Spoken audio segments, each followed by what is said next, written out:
Good evening Soma ji. Good evening sir. हम्म।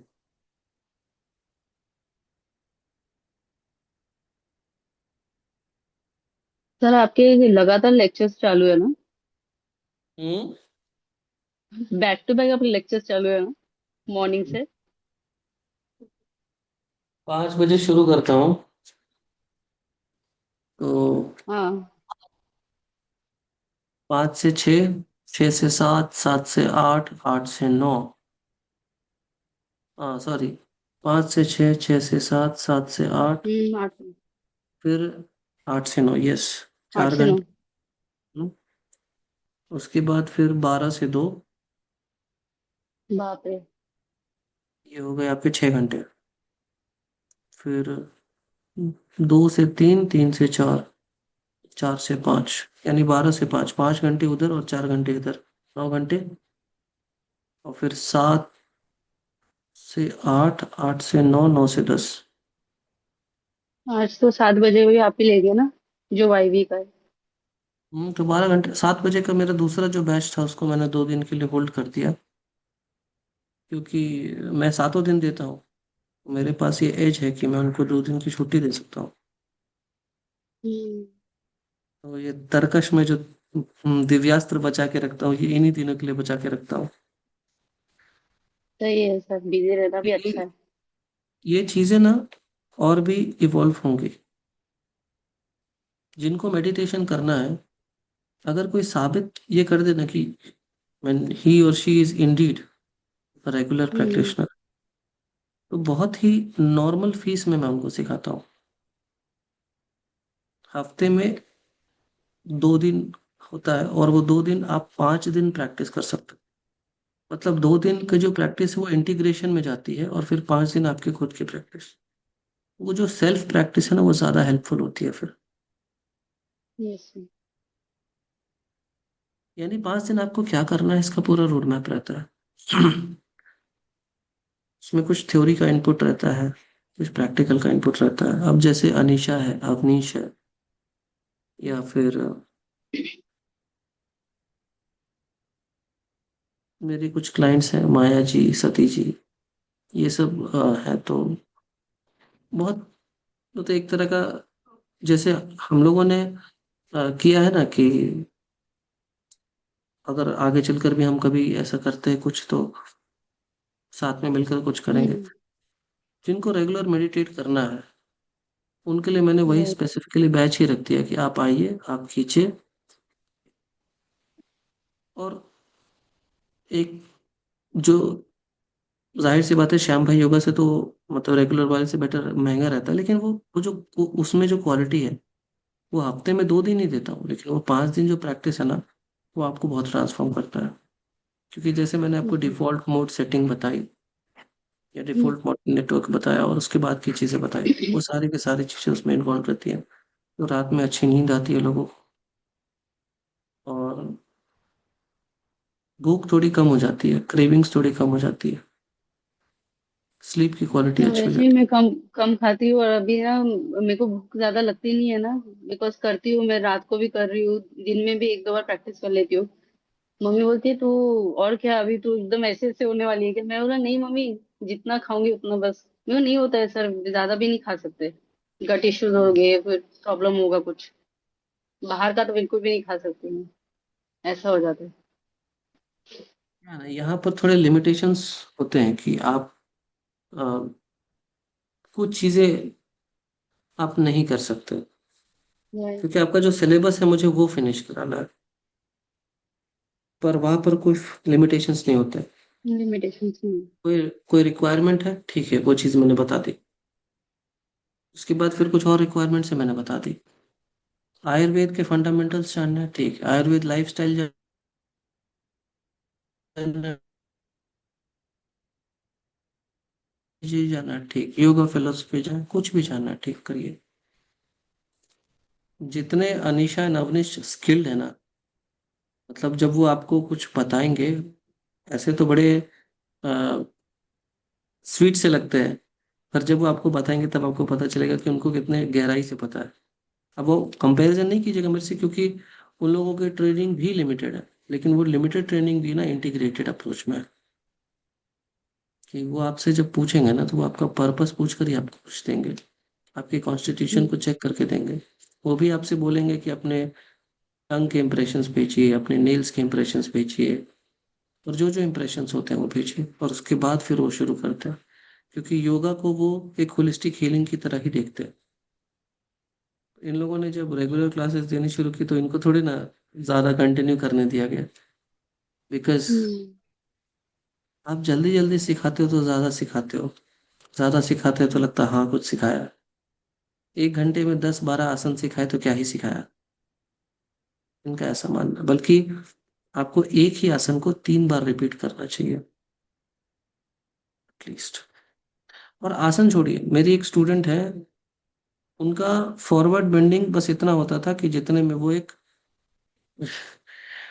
90 हाँ degree समझ angle गई। बना सके। अभी वो हाँ। पश्चिमोत्तानासन कर रही है 1 महीने में। वो कितना बड़ा इंप्रूवमेंट है कि पश्चिमोत्तानासन कोई करने लगा 1 महीने में। और ऐसा नहीं है वो थक जाती थी तो उनको वो चीजें नहीं कराते थे, या फिर डायनेमिक स्ट्रेचेस होते क्या है, जैसे मयूरी जी को मैंने उस दिन बताया, वो बॉडी के कम स्ट्रेच है, सांस की ज्यादा स्ट्रेच है। बॉडी तो अपने आप सांस के हिसाब से चलती है। हम्म। आप देखो ना, आपकी सांसें अगर बहुत ज्यादा नहीं छूट रही हैं तो आपका बॉडी भी स्ट्रेच नहीं हो रहा। और अगर आपने सांसों के साथ बॉडी को स्ट्रेच नहीं किया तो हर स्ट्रेच आपको पेन देगा, और फिर वो हम्म। क्रिएट करेगा मसल ट्रॉमा। आसन में इसलिए सिखाता नहीं क्योंकि बहुत पेशेंस का काम है, सब लोग सीखते नहीं अच्छे से।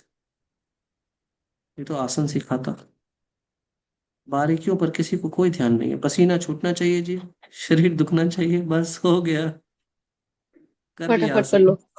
फटाफट कर लो। ये नहीं कि उसमें ऊंचाई लगाकर उसको और भी ज्यादा डीप बनाया जाए। जैसे आप हम्म। ब्रीदिंग में ऊंचाई लगाते हो तो डीप हो जाता है ना, सोचो कि अगर आपके आसन खोलने लगे और आप उसने उसमें ऊंचाई लगा रहे हो तो ब्रेथ और डीप हो जाएगा, तो स्ट्रेचेस और भी ज्यादा होंगे। लेकिन कौन ही पढ़ता स्मूथ है, हो जाएगा। इसको ही करना हाँ, क्योंकि जो सब जगह करा रहे हैं वही आपको कराना पड़ता है। मैं मास्टर्स करके आया था एक इंस्टीट्यूट में, और 200 आवर्स YTTC करके ऋषिकेश से एक मैडम आई थी, और उन्होंने मेरी शिकायत कर दी इंस्टीट्यूट के हेड से कि इनका तरीका सही नहीं है। तो मैंने पूछा कि तरीका कैसे सही नहीं है, तो गुरुजी तो जानते थे कि मेरा तरीका सही है, लेकिन उनको तो मैंने बेनिफिट कमाना था। तो उन्होंने ट्रेनर चेंज कर दिया। ट्रेनर चेंज कर दिया तो उनको बड़ा अच्छा लगा। लेकिन बेसिकली उस औरत को थोड़ा सा मूड स्विंग्स का बहुत ज़्यादा इशू था। और होता क्या है कि आपको जब एक ट्रेनर की आदत पड़ जाती है ना, वो भी एकदम हार्श कराने वाला, अच्छा लगता है। लेकिन वो हफ्ते में 3 दिन ही आती थी, बल्कि उसके 5 दिन का रजिस्ट्रेशन था। तो वो 3 दिन इसलिए आती थी क्योंकि उसको एक तो टाइम से पहले मेंस्ट्रुअल साइकिल आ जाता था, इतना करोगे तो होएगा ही। और हम्म। दूसरी चीज, वेट लॉस तो होने से रहा, उसका कभी वेट लॉस नहीं हुआ, उसका वैसा ही रह गया। क्योंकि जितना चाहिए राइट उतना नहीं एरियाज, एक्स्ट्रा कर लेते। हाँ, नहीं जितना चाहिए 3 दिन उतना। आ रहे हैं ना, 4 दिन क्या कर रहे हैं, 4 दिन बिंज, मतलब खाना खा रहे हैं और नेटफ्लिक्स पर हम्म। चिल कर रहे हैं। तो 3 दिन आपने योगा कर लिया लेकिन आपका डाइट पर कोई फोकस नहीं है। डाइट पर भी जो ट्रेनर्स हैं वो रैंडम बताएंगे, वो प्रकृति आपकी चेक ही नहीं करेंगे। वैकल्पिक चिकित्सा के क्षेत्र में है, सुमन जी जानती होंगे। वैकल्पिक चिकित्सा में तो डाइट कितना इंटेग्रल पार्ट है। जब मैंने आपको बोला था कि 4 पिलर्स ऑफ हेल्थ, तो आप समझ गएंगे ये 4 पिलर्स ऑफ हेल्थ के बिना हेल्थ है ही नहीं। There is no hmm. Health at all. अभी इनका जो कोर्स लॉन्च हुआ है आयुर्वेदा वाला, अब देखिए उसमें क्या होता है। मैंने तो सजेस्ट किया था रश्मि जी का नाम, बट शायद अच्छा। उतना इनका पे स्केल है नहीं, इसलिए उन्होंने कॉल नहीं किया होगा। Thank you sir. मोस्ट मेरी बहन वेलकम। ने तो ज्वाइन किया। ज्वाइन किया, बट उन्होंने शायद ये क्लासेस की क्वालिटी नहीं देखी होंगी, इसीलिए। क्योंकि मतलब अब पता नहीं है। सुमन जी तो वो ले रही हैं YWI का कोर्स, क्योंकि क्वालिफिकेशन चाहिए और डिग्री की क्रेडेंशियल्स बहुत अच्छे हैं। बस यही है कि ट्रेनिंग अच्छी नहीं है, क्रेडेंशियल्स अच्छे हैं। सर वही ना, योगा मतलब करना था फिटनेस के लिए, खुद की फिटनेस के लिए करना था, बात वो थी। इंडियन तो योगा एसोसिएशन सेम के सेम। मेंबर्स हैं ये लोग। एक और भी चीज मैं सर भी जो सिर्फ मैंने फिटनेस के लिए। नोटिस। वो फिर सुमन सर ने भी बोला कि मैम आप अच्छा रेस्पॉन्स करते हो, आप ले लो, आपके लिए बेनिफिशियल होगा। तो मैं कहा चलो, इस बहाने हेल्थ ही अच्छी हो जाएगी, क्योंकि मेरे को वेट लूज का कोई मतलब, वेट लूज करना मेरे लिए कोई इम्पोर्टेंट नहीं है, मेरे को फ्लेक्सिबिलिटी ज्यादा इम्पोर्टेंट है मेरे लिए। तीनों चीजें, स्ट्रेंथ, फ्लेक्सिबिलिटी तो एंड स्टैमिना। और ये तो अब तीनों चीजें ब्रेथ के साथ ही इंक्लूड हो जाती हैं। आप ब्रेथ को इंटीग्रेट तो करो। ब्रेथ ही हम्म। पूरी बॉडी में फैलेगा तो हम्म। स्ट्रेंथ भी देगा, फ्लेक्सिबिलिटी भी देगा और स्टेमिना भी देगा। हम्म। तो अगर आपने ब्रेथ को इंक्लूड नहीं किया तो नहीं देगा। हम्म। और नहीं, स्टेमिना मैं क्या खुद है? से खुद से करती हूँ, तो मेरे भले ही चाहे वेट लूज ना हो, लेकिन मेरे इंचेस जो है और बॉडी फ्लेक्सिबल होती है, मैं खुद से भी करती हूँ। तो वो आप ज्यादा ठीक लगता है। लेकिन ये जो क्लासेस में है ना, ये बहुत फास्ट आर्श फास्ट या बहुत बहुत सारी फास्ट चीजें हो कराते हैं, रही हम होते किसी हैं। भी आसन को ना महसूस नहीं कर पाते हैं, उससे पहले दूसरा आ जाता है। इट्स हाँ, मोर और लेस लाइक एरोबिक्स हो जाता है एक्चुअली। एरोबिक्स हो जाता है, राइट राइट राइट। तो हाँ, वो इसीलिए एक्चुअली इतने आस टाइम से भी नहीं कर पाई थी। और अगेन वही है, लेकिन अब करना तो करना तो है। एक्चुअली योगा और एक्सरसाइज में बेसिक फर्क ही ये है कि yoga is an integrated approach. तो breath, body hmm. And awareness तीनों एक जगह पर होनी चाहिए। हम्म। कैसे सांस ले रहे हैं, कैसे बॉडी मूव कर रही है, कहाँ कहाँ सेंसेशन हो रहा है, इन हम्म। तीनों को हम्म। फील करना है। आप सभी अगर इसको बहुत अच्छे से जानना चाहते हो तो आसन प्राणायाम मुद्रा बंध, ये हम्म। किताब है, इसको हम्म। पढ़िएगा, स्वामी सत्यानंद सरस्वती की।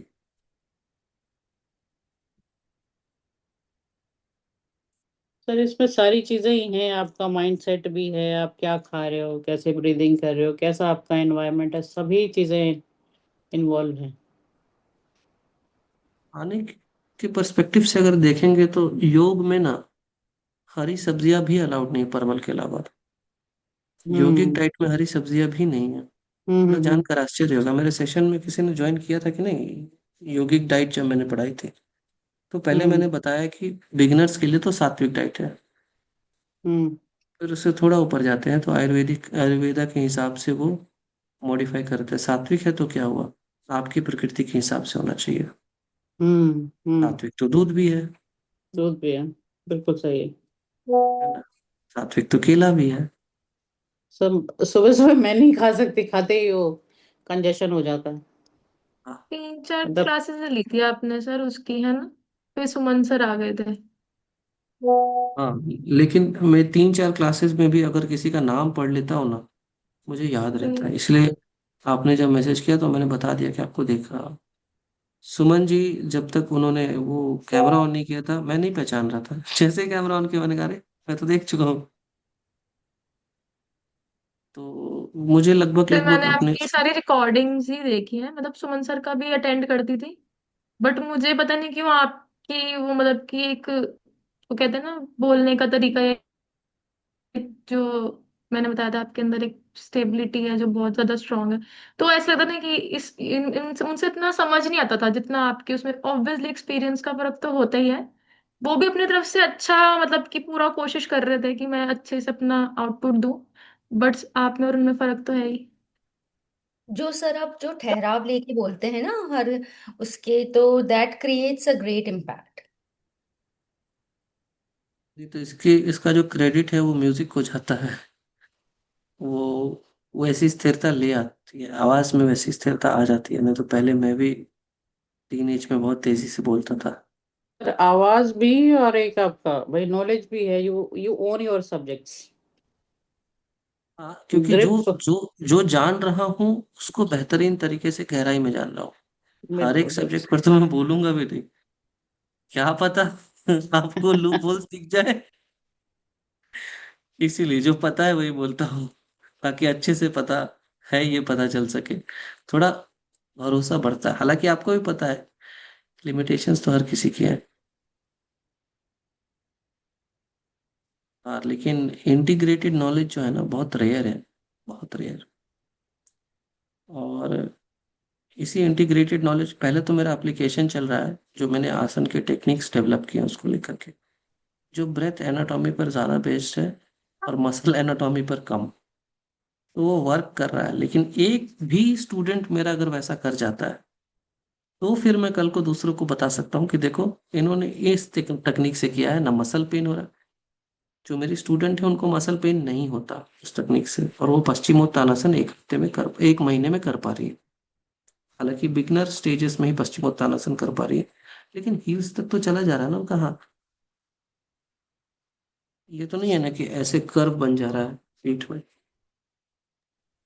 भले ही हल्का ऐसे ही होता है, लेकिन होता तो है। ये सर चाहे तो वो टच कर सकती है नीज से, लेकिन वो पश्चिमोत्तानासन थोड़ी ना, वो कर्व पश्चिमोत्तानासन है, वो पॉस्चर ही सही नहीं है, अलाइनमेंट ही सही नहीं है। सर एक और भी चीज है, जैसे कि योग आसन में अगर हम अपने माइंड से फ्लेक्सिबल है ना, तो whether we are practicing much और नॉट, हम फ्लेक्सिबल बॉडी से भी होते हैं। क्योंकि ये चीज तो मैंने घर में देखी है कि मेरा छोटा बेटा ना थोड़ा फ्लेक्सिबल है, बड़ा रिजिड है थोड़ा। तो बड़ा जबकि करता है तो भी वो उतना फ्लेक्सिबिलिटी से नहीं कर पाता, जबकि वो छोटा वाला करता है वो कभी कभी करता है। तो और हम्म। वो बहुत फ्लेक्सिबल है, तो मुझे लगता है कहीं ना कहीं आपका माइंड, आपकी बॉडी आपके माइंड को ही रिफ्लेक्ट कर रही होती है। हम्म, बिल्कुल बिल्कुल। लेकिन ऐसा भी हो सकता है कि आपकी बॉडी में ज्यादा फ्लेक्सिबिलिटी नहीं है, पर आपकी सांसों में बहुत स्थिरता, बहुत गहराई है। ऐसा भी हो सकता है। तो जो म्यूजिशियंस होते हैं वो बहुत फ्लेक्सिबल नहीं होते, लेकिन उनकी सांसों में बहुत गहराई होती है। सर आई एम और टेकिंग तो जैसे रिजिडिटी ऑफ आपने thoughts, hmm. Rigidity of thoughts. Hmm. Sir जैसे थॉट्स आपने की। बोला ना, बोलो बोलो आप, सॉरी। नहीं नहीं, आप बोलिए बोलिए, मैं सुन रहा हूँ। मतलब जब मैंने 1 ईयर पहले स्टार्ट किया था तो मेरा भी सेम सिनेरियो था कि मैं मतलब कि 90 डिग्री से मैं झुक नहीं सकती थी, क्योंकि 2 सिजेरियन हुए थे। बट अब मैंने मतलब महीने पहले ही सेम जो आपने बोला, पता नहीं कोइंसिडेंटली मैंने ये पश्चिमोत्तासन करने का ट्राई किया, और मैं मतलब पहुंच तो गई मैं, पर मेरा ना हंच आता है। देखिए, अगर आप लोग, ये आपको सीखना है बिल्कुल इंटीग्रेटेड फॉर्म में, बहुत पेशेंस रखना पड़ेगा। मसल पेन नहीं होगा अगर आप खुद के साथ जबरदस्ती नहीं कर रहे हैं, ब्रेथ के साथ अलाइन होकर मूव कर रहे हैं। आई प्रॉमिस, मसल पेन नहीं है। मसल पेन उसी को होता है जो खुद के साथ जबरदस्ती करता है। और तो नहीं, मुझे नहीं हुआ ऑनलाइन, मसल पेन। नहीं, हंच बन रहा है तो मसल पेन हुआ ही होगा ना। नहीं हंच, मतलब, हाँ। हंच बन रहा है इसका मतलब ब्रेथ के साथ आपने मूव नहीं किया, बॉडी को जबरदस्ती मूव कर रहे हो आप। अगर ब्रेथ होता ना तो आप, आपका ना थोड़ा सा एब्डोमेन स्क्वीज कर जाता और आप नीचे झुक जाते और बॉडी तो उस मेरा अलाइनमेंट में। नॉर्मली सीधा नहीं है मुझे लगता है। हाँ, तो उसके लिए तो है ना, जैसे आप फॉरवर्ड बैकवर्ड बेंडिंग करती हैं, तो एक योगा स्टिक लीजिए। योगा स्टिक आती है, उसको पकड़िए पीछे से, ठीक है। और तब फॉरवर्ड बेंडिंग और बैकवर्ड बेंडिंग। बैकवर्ड बेंडिंग के टाइम पे क्या होगा कि वो जो योगा स्टिक है वो आपके हिप पर स्टेबल हो जाएगा, और तब ज्यादा अच्छा बैकवर्ड बेंड आएगा। उसी तरह से मैं ट्राई साइड में करूँ। स्ट्रेचिंग करनी है, उसको यहाँ लगा लीजिए, ऐसे पकड़ लीजिए, और साइड में और अच्छा स्ट्रेच होगा, पैर को थोड़ा फैला लीजिए। उसी तरह से अगर आपको ट्विस्टिंग करनी है, तो अब ट्विस्टिंग में क्या होता है कि आप मूव करेंगे तो एक समय तक जब आपका ब्रेथ साथ दे रहा है तब तक तो ठीक है, एक समय के बाद ब्रेथ साथ नहीं देता, तो वहां पर थोड़ा पुश करना पड़ता है। तो आपको एक अंदाजा होना चाहिए कि कहाँ से ब्रेथ साथ नहीं देता, वहां एक हल्का सा झटका देना, स्मूथ झटका। अब देखेंगे ब्रेथ ऐसे इस किस्म से छूटेगी, और थोड़ा और मूवमेंट हो जाएगा, थोड़ा और स्ट्रेच हो जाएगा। और ये थोड़े थोड़े थोड़े थोड़े स्ट्रेच ही मोमेंटम बिल्ड करता है। It's like an evolutionary process. Breath का भी इवोल्यूशन हो रहा है, मसल्स, बॉडी, सब इवॉल्व करते चले जा रहे हैं। अब जिसका फॉरवर्ड एंड बैकवर्ड बेंडिंग अच्छा नहीं है, उसका forward and backward bending related आसन भी अच्छा नहीं होगा। जिसका साइड बेंडिंग अच्छा नहीं है, उसका साइड बेंडिंग रिलेटेड आसन भी अच्छा नहीं होगा। जिसका ट्विस्टिंग अच्छा नहीं है उसका ट्विस्टिंग रिलेटेड आसन अच्छा नहीं होगा, जिसके हिप ओपन नहीं है उसके हिप ओपनिंग आसन अच्छे नहीं होंगे। Then why don't we practice upon just a stretching part along with the alignment of breath? हम क्या कर रहे हैं, हम डायरेक्ट आसन पर उतर जा रहे हैं। क्या होगा उससे, कुछ नहीं होगा।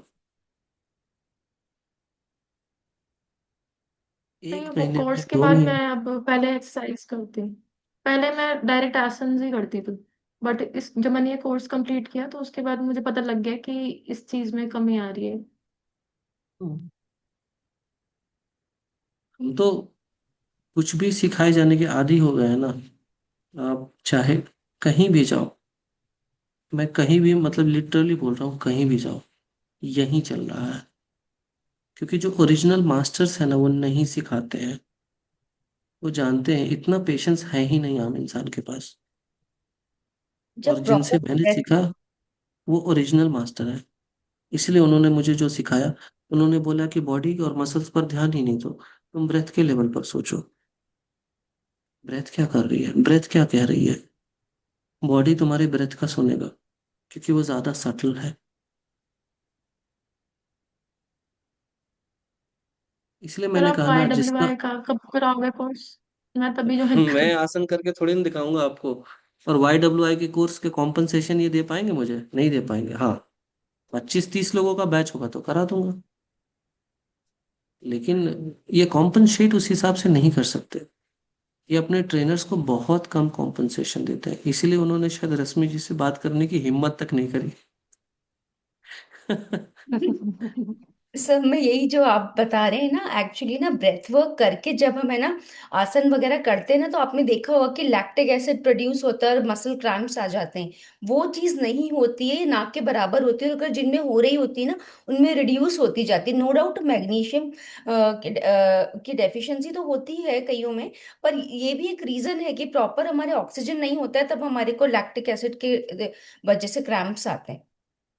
हाँ, यही बात मैं अपने सेशंस में लोगों को बताता हूँ कि अगर आपका ब्रेथ बॉडी को अलाउ नहीं कर रहा है मूव करना, मसल्स को अलाउ करना मूव नहीं कर रहा है, तो क्रैम्प्स आएंगे, मसल ट्रॉमा होगा, एसिड रिफ्लक्स भी आ सकता है, और उसके बाद फिर आपको करने का मन नहीं करेगा, प्रोक्रेस्टिनेट करोगे आप। But even the trainers don't. और इसके लिए हमें न्यूट्रिशन पढ़ने की जरूरत ही नहीं है, सत्यानंद सरस्वती जी ने विशेष रूप से वर्णन कर रखा है। और मैंने क्या किया, मैंने बस मार्शल आर्ट्स की कुछ टेक्निक्स उठाई, जिम्नास्टिक्स की कुछ टेक्निक्स उठाई, और योगा में क्या है, ब्रेथ बॉडी एंड अवेयरनेस तीनों एक साथ अलाइन चलते हैं। तो इन तीनों को मर्ज कर दिया, जो तीनों का सबसे बेस्ट है उसको मर्ज कर दिया। क्योंकि कुछ स्ट्रेचिंग मार्शल आर्ट्स की बेटर है, कुछ स्ट्रेचिंग जिम्नास्टिक्स की बेटर है, और कुछ स्ट्रेचिंग योगा की बेटर है।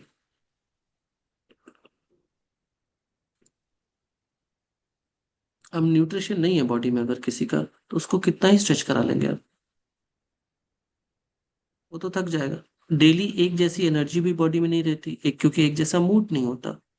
तो जिस दिन किसी का मूड लो है, खराब है, उस दिन रिस्टोरेटिव कराओ ना। या रिस्टोरेटिव नहीं भी करा रहे हैं तो आसन को कुछ इस तरह से कराओ, स्ट्रेचिंग को कुछ इस तरह से कराओ कि सामने वाला थोड़ा सा रिलीफ महसूस करे, ना कि उसके अंदर मसल ट्रॉमा हो जाए। आप लोगों ने जो एक्सपीरियंस किया है वो मैंने बहुत पहले कहा था, और इसलिए इनके जो रेपिटेशंस होते हैं स्टूडेंट्स के वो बहुत कम हो रहे हैं। कहने को तो 12,000 से ज्यादा स्टूडेंट सिखाए, लेकिन है 700 स्टूडेंट, तो बाकी के 11,300 कहाँ गए, उन्होंने क्यों नहीं रिपीट किया। आपका सुरभि जी पॉस्चर करेक्ट नहीं रहता है ना, आप स्टिक के साथ साथ करना शुरू करो। एक दूसरा, नेक मूवमेंट्स, शोल्डर, ये सब करना शुरू करो।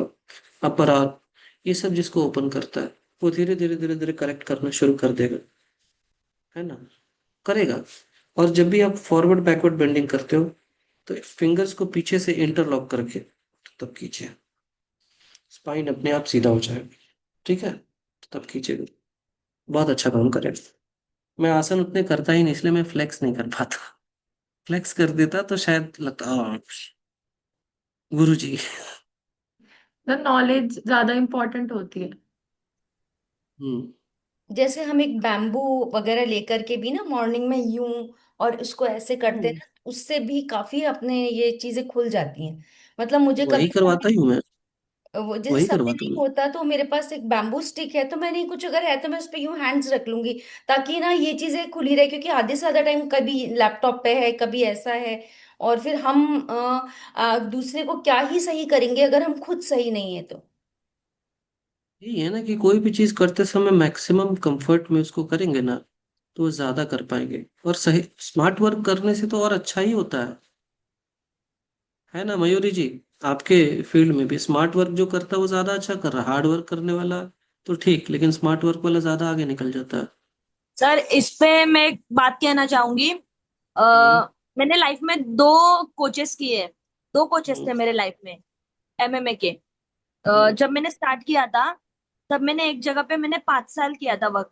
5 साल मैंने हम्म। सीखा था एक जगह पे। हम्म। और मैंने एक्चुअली 7 ईयर्स सीखा है। जो मैंने 5 साल एक कोच के साथ सीखा था, जैसे मैं कॉलेज पास आउट हो गए वैसे मैंने स्टार्ट कर दिया था स्टार्टिंग से। तो वो कोच ने वो कोच ने वो कोच हमारे 4 4 घंटे 5 5 घंटे प्रैक्टिस लेते थे। लेकिन उन्होंने अभी उसके बाद में मेरे को पता चला कि उन्होंने मेरे को एक ही चीज सिखाया। वो एक है पंच मारना। एक पंच होता है राइट से मारते हैं, उसको बोलते हैं क्रॉस। और वो भी मैंने गलत सीखा। हम्म। और उसके बाद मैंने कोच चेंज कर दिया। हम्म। फिर जहाँ पे मैं कोच जहाँ जहाँ उसके बाद जिस कोच के पास मैं आई, मैं उनके पास 2 साल सीखी। और मैंने हम्म। 2 साल में इतना सब कुछ सीख लिया, इतना सब कुछ।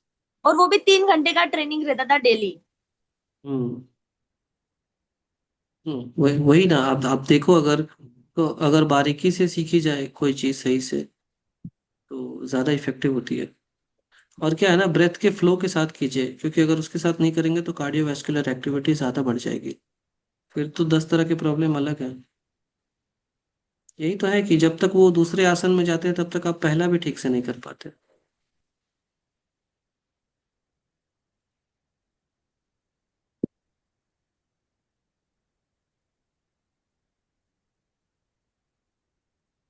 सर आप मुझे सभी। एक हम्म। पूछना था हम्म।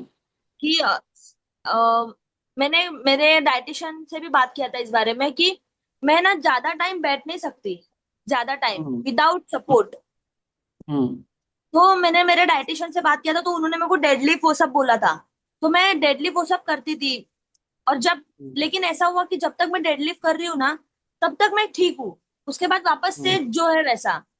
मुझे ऐसा लगता है मुझे कुछ इंजरी हुआ है, जो मैंने 5 साल पहले जो कोच के साथ की ट्रेनिंग किया था, उसमें कुछ इंजरी हुआ है। उसके बाद से मैं ज्यादा टाइम बैठ नहीं सकती। मैं ऐसा स्ट्रेट नहीं बैठ सकती, ऐसा ही होता है मेरा बैक हमेशा। और विदाउट सपोर्ट में ज्यादा नहीं बैठ पाती हूँ। बल्कि मेरा न्यूट्रिशन अच्छा है, मेरे पोस्चर्स अच्छे हैं फिर भी। आप समझिए। ना एक बार प्लीज अपना विटामिन D3 का लेवल जरूर आप चेक कराइए। अगर वो कम होता है तो, और उसके साथ ऐसा नहीं है कि डॉक्टर आपको सिर्फ वो D3 लिख देते हैं डॉक्टर्स, उसके साथ आप पेयरिंग अप कीजिए K2 एंड मैग्नीशियम की। क्योंकि ना इसका अगर कॉम्बिनेशन नहीं होता है ना, तो आपको वो जाके आर्टरीज में कैल्सिफिकेशन करता है। तो ये तीनों चारों जो भी है न्यूट्रिएंट्स वो एक साथ जाके एक टीम में वर्क करते हैं, तो आपको उसका मैक्सिमम बेनिफिट मिलता है। और बैक पे जहां तक हो 15 मिनट्स की कितना भी आपका वो हो रहा हो, 15 मिनट से अपना काम करते करते कुछ भी करते हो, आप धूप धूप जरूर लीजिए। वो बहुत इफेक्टिव रहती है। और सर एक और ठीक। चीज आपने उस दिन बोला था ना कि दांत वो बच्चे के लिए ना, भांजे के लिए, कि दांत में जैसे कि डिके हो जाता है, टूथ डिके। हम्म। हाँ सर, उसका भी एक जो रीजन है वो यही है कि जहाँ पे कैल्शियम सबसे हमारे ब्लड में ही सिर्फ 1% होता है, बाकी हमारे बोन्स में होता है और टीथ में होता है। तो जब विटामिन D कम हो रहा होता है तो उस जगह पे प्रॉपर कैल्शियम जा नहीं पाता जहाँ जाना चाहिए होता है।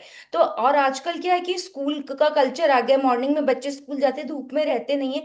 तो विटामिन D प्रॉपर होना चाहिए। मतलब चाहे वो पेड़ पौधों को हो चाहे वो हमारे को, it's only the sun energy which keep us moving entire day. और वही आजकल हम लोग ले नहीं रहे हैं, इस वजह से प्रॉब्लम्स ज्यादा हैं लोगों को। मेरे पास एक न्यूट्रिशन की किताब है जो मैंने 3 साल पहले पढ़ी थी। वो अब मैं अपडेटेड नहीं रहता न्यूट्रिशन से। तो जो आप बोल रहे हो कुछ वैसा ही कॉम्बिनेशन मैंने बताया था अपनी बहन को खाने के लिए। उसने खाया, बहुत अच्छा रिलीफ मिला उसको 3 महीने तक। फिर उसने नहीं खाया। फिर वो कहती है हाँ खरीद लूंगी खरीद लूंगी। तो आपको पता होगा कि कुछ लोग बहुत ही ज्यादा प्रोक्रेस्टिनेशन में जीते हैं, और वो सिर्फ अपने लिए नहीं, बच्चों के लिए भी। तो मैंने उनको कहा हुआ है कि एक बार टेस्ट कराओ इसका, सर है ना, विटामिन डी पान का पत्ता, और सर हंसेंगे, मैं ये बोल रही हूँ क्योंकि मैं कोई पनवाड़ी नहीं हूँ। पान के पत्ता और चूना बहुत हेल्पफुल है आपके मैग्नीशियम और कैल्शियम को देने के लिए। सूरज आपको रोशनी दे ही देगा। वो ना मीठा पान। हाँ, मीठा मत खाइए। अगर आपको मीठा के जैसे कई होते हैं स्पोर्ट्स पीपल मीठा नहीं प्रेफर करते हैं, तो आप है ना पान के पत्ते पे जरा सा आप चूना लगा लीजिए और आप सौंफ डाल हाँ। लीजिए। वो आप लीजिए, बहुत फायदा करेगा वो। क्योंकि अपने को नेचुरल फॉर्म में ही मिल गई सारी चीज, तो अपने को सप्लीमेंट्स पे इतना रश नहीं करना पड़ेगा। Okay, thank you. देखिए। हम भी ट्राई हाँ, करेंगे। अब कुछ फ्री थेरेप्यूटिक में हमें सारी नॉलेज, कंसल्टेशन मिल रही है। हाँ मिलती है अब। अगर आप सुमन जी से पूछेगा तो और भी कुछ आपको अलग एंगल से समझने को मिलेगा।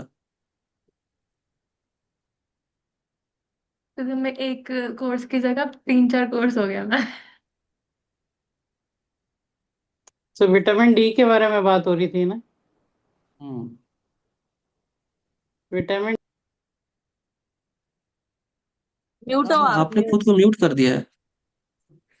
अरे मैं वो हाँ म्यूट हाँ। और मैं ऐसे ऐसे हाँ, वो रश्मि जी सही कह रही हैं, ये जो पान का पत्ता और चूना, ये विटामिन B12 की भी पूर्ति करता है, डी की भी करता है, दोनों दोनों की पूर्ति होती है। हमारे बिहार में तो पान बहुत खाते हैं, मैं खाऊं क्या? B12 तो जैसे कम है, मैं अच्छा, B12 का एक खाऊंगी। बहुत इजी और सस्ता और जो बायो अवेलेबिलिटी बहुत ज्यादा है वो उपाय बताती हूँ। अपने हाँ चाहे आप जौ का दलिया बना लीजिए रात को, और हाँ चाहे आप जो मिलेट्स होते हैं ना, स्पेशली हाँ। टॉकिंग ऑफ 5 पॉजिटिव, नहीं नहीं, जैसे महाराष्ट्र में ये खाते हैं ना, कोडो कंगनी, ये सारी चावल, चीजें। पके हुए हाँ चावल को रात में दही में हाँ, मतलब करके चावल इज छोड़ते अनदर हैं वो। थिंग, क्योंकि चावल में से ज्यादातर वो हाँ, सब आजकल जो हमारे पास चावल आ रहा है वो पॉलिश्ड आ रहा है। आप पॉलिश। रात को बना के उसको ढक के कपड़े से रख दो मिट्टी के बर्तन में। मैं खुद मिट्टी के हम्म। बर्तन यूज लेती हूँ अपने ज्यादातर चीजों में। और उसको मॉर्निंग में आप कर्ड के साथ लो। आप हम्म 1 महीने बाद देखिएगा, आपका गट हेल्थ बहुत सही हो जाएगा, और ना बहुत सारी चीजें हैं जो अपने आप ही सही होती चली जाएंगी। हम लोग हम्म भर भर के सप्लीमेंट्स लेते हैं आजकल, आप देखें ना, हम्म फार्मास्यूटिकल से ज्यादा तो ये न्यूट्रास्यूटिकल्स चल रहा है। और जो पहले लोग नहीं लेते थे, तो क्या उनकी कमियां थी? हम्म। सर, एक ही खाने के बाद में अगर 2 इलायची के दाने ले लिए तो कितना भी हैवी खाना खाया हो आपने, वो बहुत इजीली डाइजेस्ट हो जाएगा, और आपके वात पित्त कफ सब बैलेंस होते हैं उससे। चलिए, मैं आप लोगों से ही जानना चाहता हूँ, अगर मुझे हम्म अगर मुझे डाइट की होलिस्टिक पर्सपेक्टिव चाहिए, हम्म। तो मुझे किन किन चीज़ों को पढ़ना चाहिए? पढ़ना चाहिए, एक तो प्रकृति हो ही गई अपने, फिर आपके इमोशंस, वो भी मेंटल स्टेट भी मैटर करेगी। फिर आपके डाइट का जो खाने का टाइम है, आपका सर्काडियम रिदम जो है, वो भी आपको चेक करनी पड़ेगी कि आप जो है, भाई सुबह का खाना है वो रात में खा रहे हैं, रात का सुबह में खा रहे हैं, तो फिर वो बॉडी कर ही नहीं पाएगी। हम्म। तो मतलब ये नहीं सारी नहीं, ये चीजें। जानकारियाँ मुझे मिलेंगी कहाँ से? कुछ बेहतरीन बुक्स। किताबें या कुछ ऐसा जी बताइए जी जी जी जी। जहाँ से मैं होलिस्टिकली सीख सकूं इन चीज़ों को। हम्म। ये रश्मि जी तो लिए बैठी ही होंगी अभी बुक्स। हम्म। मतलब बिल्कुल बिगनिंग, शायद इंटरमीडिएट, मैंने एडवांस, अपने ये तीनों को। ब्रूशर्स पे रख रखा हाँ, है आप नाम भी लिख बुक्स के का। दे दोगे तो भी चलेगा। आई विल बिल्कुल राइट बिल्कुल। Write down the names. और एक एक मेरे रूट चक्रा के लिए भी, अगर जैसे मटके का पानी पी रहे हैं, बेयर फुट चल रहे हैं, और आपके पौधों को पानी दे रहे हैं, मतलब बहुत ज्यादा इमोशनल है, तो आप पौधों के साथ में उनके साथ खेलिए, मतलब पानी दे दीजिए, डेड लीव्स हैं उनको हटा दीजिए, थोड़ी सी गुड़ाई कर दीजिए, तो उससे भी ग्राउंडिंग होती है। और अभी पौधों को पानी देना मतलब वेंटिंग आउट है, आप अपना जो है इमोशंस पानी के साथ में जा रहा है। स्वादिष्ट खाना क्या है? वाटर ही। याद दिला दिया आपने मुझे, आज मैंने पौधों को पानी नहीं डाला अपने। बस स्वादिष्ट खाना में इमोशंस हैं, और वो पानी को ही रिप्रेजेंट करता है। तो वो ऐसा ही है कि आप मतलब गार्डन में करें या पेड़ को हग कर लें, उससे भी आपके ग्राउंडिंग होती है। तो इस तरह की मतलब छोटी छोटी चीजें हैं, जब कभी कोई रेफरेंस आएगा या कॉन्टेक्स्ट आएगा तब वो चीजें एकदम से याद आती हैं। हम्म। और एक जिनको वात पित्त कफ की ज्यादा ही प्रॉब्लम है, वो कांसे के बर्तन में या तो उसमें पका लें या उसमें खा लें, तो आपका बैलेंस रहेगा। मैम बात के लिए बताओ, अगर किसी का बात बहुत किसमें ज्यादा है तो। किसमें पकाना और खाना है बोले? कांसे के बर्तन होते हैं ना, ब्रास, जो अपने पुराने एंसेस्टर्स यूज करते थे, कलई वाले जो बर्तन होते थे ना, जिनमें व्हाइट कलर की वो कोटिंग करके वो होते थे। हम्म। मैम बात के लिए, जो सिर्फ बात के लिए कोई स्पेसिफिक। वात के लिए आप ये जो अर्दन पॉट्स में है ना, इनका इनमें इनमें या तो बना लें या खा लें। जैसे आजकल जग भी आ गए हैं, मिट्टी के जग आ गए हैं, या आपने जो मिट्टी के ये चटनी पीसने वाले पत्थर होते हैं, वो भी जो है माउंटेन, वो पत्थर को रिप्रेजेंट कर रहे हैं, माउंटेन को रिप्रेजेंट कर रहे हैं, मतलब वो अर्थ का तत्व है। तो वो कहीं ना कहीं आप उससे कनेक्टेड हो, तो उसमें भी अगर वो सब चटनी, कुछ तो मतलब है ही नहीं आजकल घर में। वो नहीं है तो अदरक कूटने वाला है, बहुत हम्म। छोटा सा। हाँ, या मिट्टी हाँ के हाँ हाँ। बर्तन में आप जग भी आते हैं आजकल, आप पानी भर के रख लो, मटके में रख लो। तो मतलब बहुत सारे चेंजेस एक साथ नहीं कर सकते, छोटे छोटे छोटे छोटे कर सकते हैं। हाँ, लेकिन इन सभी चीज़ों को अगर ऐसे बिगिनर इंटरमीडिएट एडवांस लेवल पर सीखना है तो क्या क्या मुझे पढ़ना होगा? क्योंकि कोई भी किताब आप मुझे दे दो मैं उसको डिकोड कर लूंगा। मुझे हम्म क्यों टीचर हम्म की जरूरत तो पड़ती है? One book hmm is miracles of naturopathy and yogic sciences. ये बुक काफी अच्छी है, और इसमें बहुत सारी चीजें आप अपने डे टू डे एक्सपीरियंसेस की भी अगर आप वो करते जाते हैं तो हम्म मतलब मेरे को ये काफी इफेक्टिव बुक लगी। और जो मेरे पास यहाँ पे बाकी शायद मेरे दूसरे रूम में पड़ी होंगी, रख रखी होंगी मैंने। एक ये मैंने हम्म लिया था डीप न्यूट्रिशन, ये भी अच्छा है ना, हम्म। कैथरीन का है ये, है ना। और एक योगा के लिए जो मुझे बहुत अच्छी लगती है, मेरे हस्बैंड ने मुझे गिफ्ट करी थी, इनर योगा, जेन हम्म कौंटाला की है। मतलब ये बुक मुझे बहुत ही अच्छी लगी, इसमें माइन्यूट से हम्म माइन्यूट चीजें भी दी हुई हैं। अच्छी, हम्म। मतलब काफी मुझे सही लगी ये वाली बुक। जैसे? आप लिख सर, के भेज देना। हाँ मैं बिल्कुल भेज दूंगी, लिख करके सारे जो भी मेरे पास है बुक्स मैं नेम्स सबके लिख के भेज दूंगी। एक सुरभि जी, आप अपने थॉट्स लिखा करो, कहीं भी लिखो। मैं आपको लगता है कि कोई देख लेगा तो भले ही आप जला दो, कुछ भी कर दो, लेकिन लिखो। मैं यही वो, करती हूँ अपने हाँ थॉट्स को रिलीज करने की। वो बहुत जरूरी है। ये सोमा जी के लिए भी ये है, एक मैं जर्नल। ना रेमेडी देना चाहूंगी जो मैं हमेशा अपने यहाँ पे करती हूँ। मेरा अर्दन पॉट है, और मुझे ना पारंपरिक जो वो होते हैं ना कुकवेयर और वो सारी चीजें ही पसंद है। तो जो मेरा पानी का बर्तन है, अर्दन है, तो उसके अंदर एक में जैसे मैंने ये मोती पहना हुआ है, तो मैं एक मोटा वो रखती हूँ जिसमें मोती भी होता है, चांदी के साथ वो डाल देती हूँ। और एक है ना हाबुर स्टोन आता है, जो हाबुर स्टोन होता है वो मेटामॉर्फिक रॉक का होता है, जो जैसलमेर में जो पत्थर होता है, आप वो थोड़ा, हाँ वो डाल दीजिए। और मेरे पास एक कॉपर का चार्जिंग प्लेट होता है, वो मैं रोज उसको धोती हूँ, और मेरे अर्दन वो मटकी में मेरे हमेशा रहती हैं ये चीजें साफ करी हुई। इससे क्या, पानी जब आपको टच करके आता है ना तो आपकी मिनरल्स की भी डेफिशिएंसी कम होती है। दूसरी चीज, जो चार्ज वो कर लेता है, जो कॉपर है, हम्म। वो आपके पानी को शुद्धिकरण करता है। और रश्मि हमारे, जी, एक चीज, कॉपर का पानी आप सारे दिन नहीं पी सकते। हाँ वो नहीं पी सकते, इसीलिए उसका इतना बड़ा साइज, आपको मटका नहीं लेना, बस उसका छोटा चार्जिंग प्लेट जो नहीं नहीं, आती वो आप जो है सिर्फ रात में पानी रख के सुबह में पिएं, क्योंकि कॉपर जो है फायर एनर्जी है। आप भाई, आप न्यूट्रिशनिस्ट हैं, आपने देखा भी होगा। है, बिल्कुल। और अगर सारे दिन आप फायर लिए घूमोगे और दिन में आप खा भी रहे हो, दिन में तो फायर ही रहता है, तो इतनी फायर हो जाएगी कि मुश्किल हो जाएगी। क्योंकि उसके साथ ना चांदी सुबह है। में फायर चाहिए होती है अपने को, इसीलिए वो है कि आप कॉपर के उसमें ग्लास में पानी पीना है आपको, सुबह का पानी। सारे दिन नहीं पीना है, नहीं तो थायराइड में भी दिक्कत हो जाती है फिर। जी इसी पॉइंट पे मैं आ रही हूँ, जैसे कि हम्म। आप मॉर्निंग में, जिनकी पित्त प्रवृत्ति है और अगर मॉर्निंग में वो लोग कॉपर का लेते हैं तो हाँ उनको ना एग्रीवेशन होता है। तो जब हाँ। आप कॉपर को चांदी के साथ और मून की, मतलब ये जो आप हम्म कंबाइन कर देते हैं, तो it fulfils your mineral deficiencies, क्योंकि चांदी हम्म। ठंडी होती है और कॉपर चांदी में आपका, आप कभी भी खा और पी ना सकते हो। अर्दन पॉट आपका ठंडा पोटेंसी का होता है। हम्म तो जो हम्म कॉपर होगा वो आपको है ना, हम्म पानी को है ना शुद्ध करेगा, और आपको हम्म हीट भी नहीं जाने देगा बॉडी में। हम्म और जो हार्बर स्टोन होता है वो भी काफी मिनरल रिच होता हम्म। है। तो उसको भी थोड़ा सा मतलब, या तो मैंने तो काफी बड़ा पत्थर था तो मैंने तोड़ के डाल वो तो दिया। जैसलमेर में तो ग्लास वगैरह सब मिलते हैं, उसके बॉटल्स भी रेडी आते हैं मिलते हैं, उसके, बॉटल्स भी आते हैं। बॉटल्स भी आते हैं, हाँ। हम्म। एक्वा प्यूरिफायर का पानी तो बिल्कुल सही नहीं रहता है ना बॉडी के लिए।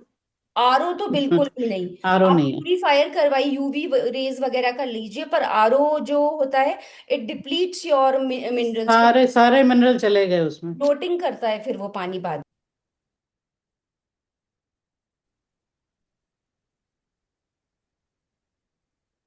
काफी कुछ जानने के लिए है, पर मैं मेरी यही क्लास चाहूंगा कि कहाँ आप, की कहाँ चली जाती।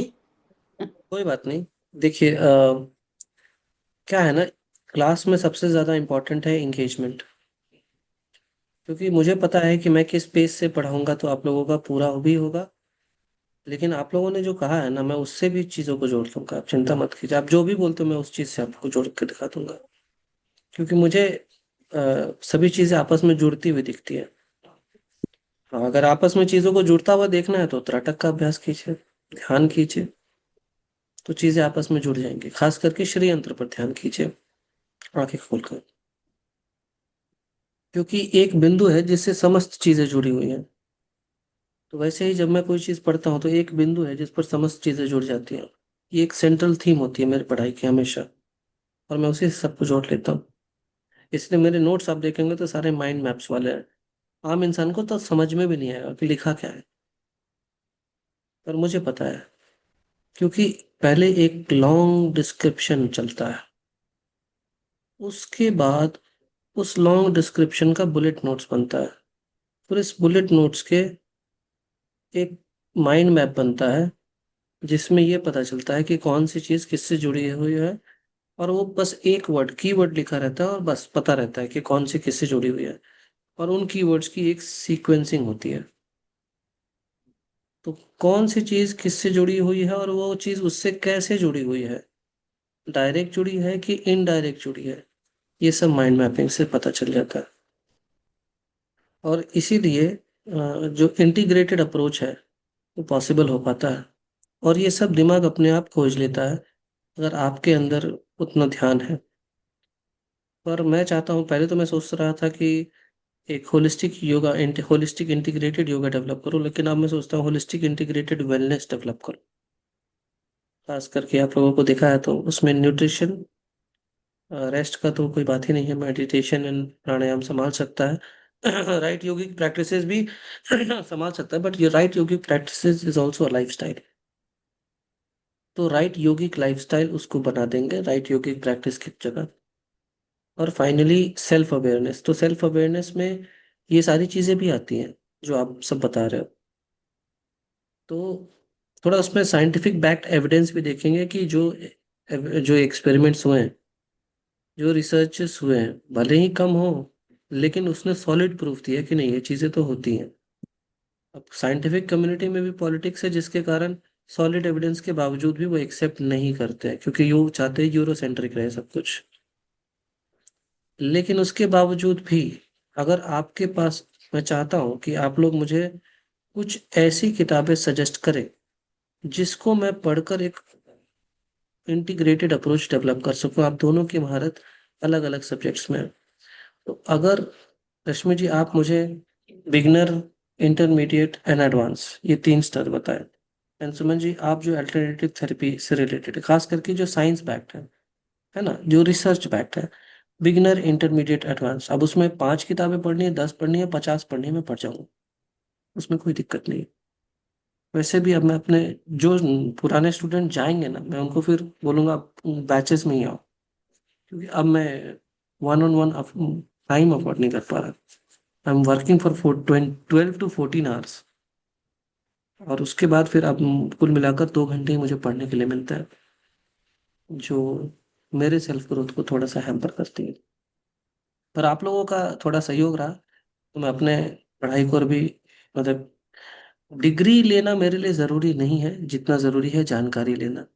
बाकी मैं तो सोच ही रहा हूँ कि न्यूट्रिशन पर भी मैं एक डिग्री लूँ, डबल EFT से, क्योंकि काफ़ी उनका ऐसा रिव्यूज भी अच्छा रहा, और सुना है कि उनके जो कोचेस हैं उन सेलिब्रिटीज को ही देते हैं, जिसके अब किताबों का भी जो फॉरवर्ड होता है ना, वो भी करीना कपूर खान लिख रही है, तो बड़े बड़े सेलेब्स लिख रहे हैं और साइंटिफिकली प्रूवन बैक्ड हैं, तो इसलिए मुझे लगता है कि मुझे वहाँ वहाँ से सीखना चाहिए। लेकिन उसके बावजूद भी एक आरोग्यम है, वो 6 महीने का आयुर्वेदिक डाइट का भी कोर्स कराता है, तो वहाँ से भी एक डिप्लोमा कर लूँ। बस डिग्री मेरे, बस सर्टिफिकेशन मेरे पास होना चाहिए, सीखना तो मुझे एडवांस लेवल तक है। और एडवांस लेवल तक सीखना है इंटीग्रेटेड अप्रोच में, ताकि वो जो नोट्स है ना, 3 साल 4 साल जो आदमी पढ़ता है, 5 साल पढ़ता है, वो 50 पेज में ही कंप्लीट हो जाए। क्योंकि आपको पता होगा रश्मि जी, इतने दिन पढ़ने के बाद पता चला होगा इतना पढ़ना जरूरी नहीं था।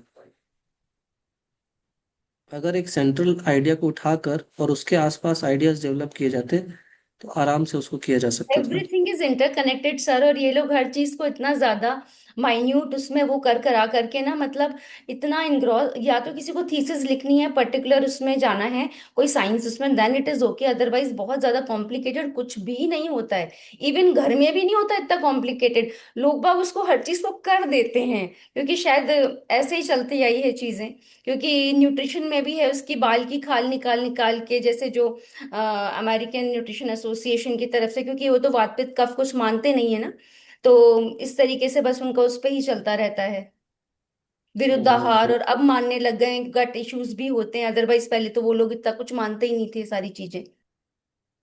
नहीं, तो मुझे इसीलिए एक इंटीग्रेटेड अप्रोच डेवलप करने के लिए आप लोगों की सहायता की जरूरत पड़ेगी। कि अभी जैसे अभी अब ऐसे आपको देना है, क्योंकि मैं लॉन्ग टर्म सोच सकूं कि हाँ मुझे इस दिशा में पढ़ना है, इसलिए मैंने कहा बिगिनर, इंटरमीडिएट, एडवांस। तो जब मैं आपसे पूछूं तो आप मुझे बता सको कि हाँ अभी आपने इतना फिनिश किया, अभी इतना आगे बढ़िए। क्योंकि मुझे रट्टा मार के एग्जाम तो लिखना नहीं है, मुझे तो कंसेप्चुअली सभी चीज़ों को समझना है। और मैं इन्हीं चीज़ों को प्रमोट भी करता हूँ कि आप कंसेप्चुअली मुझे बताओ ना, आप बाइलिंगुअल बताओ, आपको इंग्लिश में बोलने की जरूरत नहीं, आपको हिंदी में बोलने की जरूरत नहीं, आपको जिस लैंग्वेज में समझ में आता है उस लैंग्वेज में बताओ। बस मुझे ये प्रैक्टिकली जब अप्लाई करना होगा तो बता दो कि उसको कैसे करना, हो गया। That's it for me. इसलिए इस डिग्री में मैं जब आपसे सवाल पूछूंगा तो मैं बहुत कंसेप्चुअल सवाल पूछूंगा। आपका 4 लाइन में खत्म हो जाएगा। 4 लाइन में अगर आपने वही बात बता दी जिसको 100 लाइन में बताई जाती है, तो I will be more happy. ठीक है। अब एक बात जो पर हम सब बात कर रहे थे। यार, हाँ बोलिए सुरभि जी। बाय सर, मैं जा रही हूँ। हाँ ठीक है, ठीक, कोई बात नहीं। बाय। अब जहां तक हमने तो न्यूट्रिशन की बात करी, लेकिन ब्रेथ जो है ना वो हमारी एनर्जी है। हमारे बायोलॉजिकल प्रोसेसेस को, या तो हमारे बायोलॉजिकल प्रोसेसेस उसको मैनिपुलेट कर रहे हैं, या हम उसको मैनिपुलेट करके बायोलॉजिकल प्रोसेसेस को मैनिपुलेट कर रहे हैं। क्योंकि उस पर हमारा वॉलेंटरी कंट्रोल है। और वॉलेंटरी कंट्रोल हो भी उसी के ऊपर सकता है जिसके बारे में पता हो। जिसके बारे में पता ही ना हो, उसको कैसे हो सकता है? जिस पर हमारा वॉलेंटरी कंट्रोल वो है, इसका मतलब उसके बारे में पता है। जिसे पता ही नहीं कि ब्रेथ के ऊपर हो सकता है, उसके लिए ये इट डजंट मेक सेंस। ठीक है। तो मुझे ये बताइए कि आपको पता है अलग अलग डाइट से अलग अलग तरह से आपकी ब्रेथ मूव करना शुरू कर देती है, ठीक? ब्रेथ ऐसा क्या करता है आपकी बॉडी में एग्जैक्टली जिससे आपके बायोलॉजिकल प्रोसेसेस चेंज होने लगते हैं? क्या करता है एग्जैक्टली? सर एक्चुअली ना, अपना जो सबसे ज्यादा रिक्वायर्ड वो है ऑक्सीजन है ना, जो अपने को बोलते हैं अपन प्राण की शक्ति। तो अगर हम ब्रेथ प्रॉपर ले रहे हैं, तो वो हमारा ऑक्सीडेटिव स्ट्रेस भी कम करेगा। और हमारे को ना जिस भी चीज में ऑक्सीजन, जैसे अभी लैक्टिक एसिड की बात आई थी, है ना, जिस भी चीज को ऑक्सीजन की रिक्वायरमेंट होगी, खाने को है, जैसे अपन पानी पियेंगे उसमें भी ऑक्सीजन आता है, तो जिस भी चीज में ऑक्सीजन की रिक्वायरमेंट है, मेटाबॉलिज्म को प्रॉपर रखने के लिए है, कैटाबॉलिज्म एनाबॉलिज्म, पूरे इस चीज को प्रॉपर फंक्शन करने के लिए ऑक्सीजन की रिक्वायरमेंट है। तो अगर ब्रेथ से ऑक्सीजन प्रॉपर रहेगा, तो ये सारे के सारे जितने भी अपने बॉडी के अंदर ये चल रहे हैं मेटाबॉलिज्म वगैरह, वो सब प्रॉपरली फंक्शन कर सकेंगे, जो भी फंक्शंस चल रहे हैं ये। हम्म। हम्म। ब्रेन फूड भी तो ऑक्सीजन ही है। यस। ब्रेन का फ्यूल हम्म। 20% कंज्यूम करता है। सोचिए, कोई अगर बहुत लंबे समय तक काम कर पा रहा है और अवेयर एंड एक्टिव होकर काम कर पा रहा है, इसका मतलब उसके ब्रेन में ऑक्सीजन बहुत ज्यादा है। अगर आपके फेस पर ग्लो आता है, तो इसका मतलब आपके ब्रेन में ऑक्सीजन अच्छा खासा फ्लो कर रहा है। अगर आप हमेशा रिलैक्स्ड अवेयरनेस में रहते हो, इसका मतलब जो ऑक्सीजन का फ्लो बहुत स्मूथ है, बहुत डीप है। तो जरूरी नहीं कि बहुत ज्यादा हाफ हाफ की सांसें लेनी है प्राणायाम करने के लिए। स्मूथ भी लेंगे तो चलेगा। और मन को वही स्थिर करता है, मन को कुछ और स्थिर नहीं करता। जो आप एक्सरसाइजेस करते हो और पसीना बहता है और फिर धीरे धीरे ब्रेथ थोड़ी सी शांत हो जाती है, जो कार्डियो वगैरह करते हो, वो अच्छा है। बट योगा वो चीजें आपको बहुत प्रमोट नहीं करता है। मॉडर्न योगा करता है, ट्रेडिशनल नहीं करता है, क्योंकि ट्रेडिशनल बोलता है कि 100 बात की एक बात, गहराई से ब्रीदिंग कीजिए और पूरा रेचक कुंभक को साथ लीजिए, सभी चीजें अपने आप बैलेंस होने लगेंगी। पूरा रेचक कुंभक में तो क्या, इनहेलेशन, एक्सहेलेशन एंड होल्ड। अगर ये 3 चीजें आपने कर ली। मयूरी जी, आवाज कम आ रही है क्या? अगर आपने ये मेरे पास तीन एयरपोर्ट चीजें, नहीं है, इसकी वजह से मैं ऐसे अच्छा सुन रही हूँ। अच्छा अच्छा, तो अगर ये 3 चीजें आपने अच्छे से बैलेंस कर ली, तो फिर आपको ब्रेथ के इफेक्ट्स के बारे में ज्यादा पता चलेगा। तब आपको पता चलेगा कि बायोलॉजिकल प्रोसेसेस इतनी खतरनाक तरीके से मैनिपुलेट हो सकती है कि मान के चलिए कल को मुझे 1 हफ्ते के मौन पर जाना है और 1 हफ्ते अन्न जल छोड़ना है। आम इंसान कमजोर पड़ जाएगा। मैं 1 हफ्ते में डिटॉक्स होकर आता हूँ। और ये तभी हो पाता है जब आपकी ब्रेथ इतनी स्लो चलनी शुरू हो जाए। एक तो जब हम बात नहीं करते हैं तब और भी स्लो चलती है। मौन धारण करने से ब्रेथ अपने आप स्लो हो जाती है। और मौन वही धारण कर सकता है जो अपने साथ जी सकता है, जो अपने थॉट्स को विटनेस तो करता है लेकिन फुल्ली विटनेस करना चाहता है, तो मौन धारण कर ले। अगर आपको कोई हैबिट चेंज करनी हो ना, तो पहले आपको उस हैबिट को विटनेस करना होगा। मौन करने से क्या होता है ना, बिल्कुल साइलेंट जब आप हो जाते हो, तो उस हैबिट को आप एब्सोल्युटली विटनेस कर पाते हो। कहते हैं ना, ठंडे दिमाग से बैठकर सोचो। मौन में वो ठंडे दिमाग से बैठकर सोचना नेचुरली फ्लो करता है। और तब आपकी ब्रेथ एनर्जी और भी ज्यादा डीप होती है। और तब आपको एक अलग प्रकार का आनंद आना शुरू होता है। हाँ, ये जरूर है कि अगर बॉडी में टॉक्सिन्स है तो उसको रिलीज करना होगा। इसीलिए मौन के दौरान मैं भोजन नहीं ग्रहण करता। यानी मेरा मौन और उपवास दोनों एक साथ ही होता है। और तब मेरा शरीर जिस दिन कहता है कि अब खाओ नहीं तो कमजोर पड़ जाओगे, गैस हो जाएगा, तो उस दिन शरीर खाता है, नहीं तो नहीं खाता। मैं पूरे दिन में एक बार ही खा रहा हूँ, लेकिन मेरे लिए 13 घंटे 14 घंटे काम करना कोई बड़ी बात नहीं है। और वो इसलिए बड़ी बात नहीं है क्योंकि हर काम रिलैक्स्ड अवेयरनेस में ही हो रही है। जो मैं बोल रहा हूँ उसमें भी आपको रिलैक्सेशन सुनाई पड़ता होगा। लेकिन अगर आप बहुत ज्यादा एनर्जी एक्सर्ट करके किसी चीज को करते हो, तो फिर आप बहुत जल्दी एग्जॉस्ट हो जाओगे। Some people think around me that I am torturing myself. लेकिन वो ऐसा इसलिए सोचते हैं क्योंकि उनके लिए ऐसा पॉसिबल नहीं है, तो ये टॉर्चर है। If you are sleeping just for 4 to 5 hours, this is torture. They are not focusing on the quality, they are actually focused upon the quantity of it.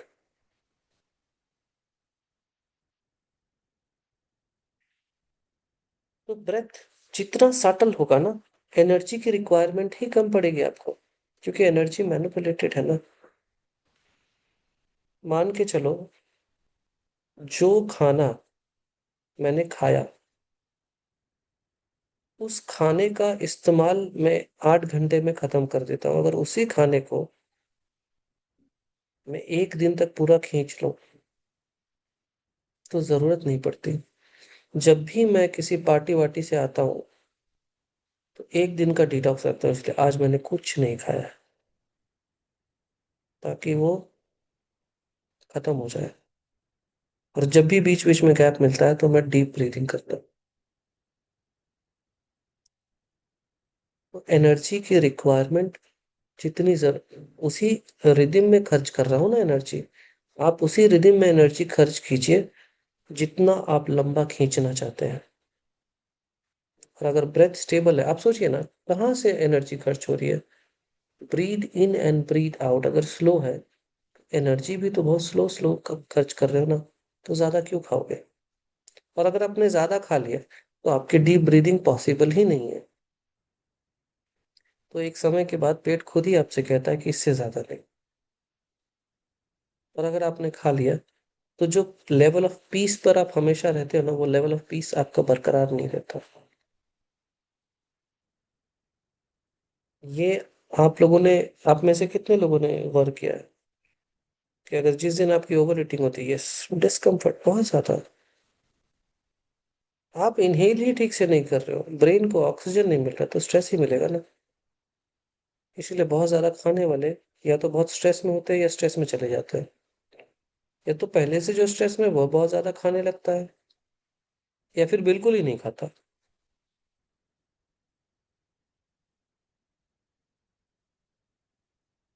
अब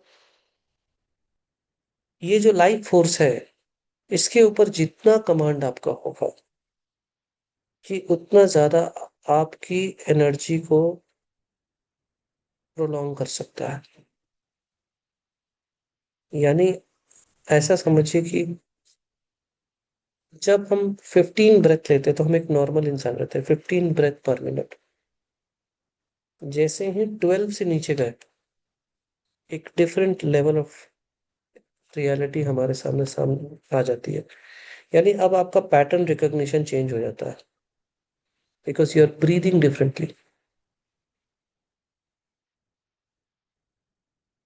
15 से नीचे, 9 के नीचे गए, another layer will open up.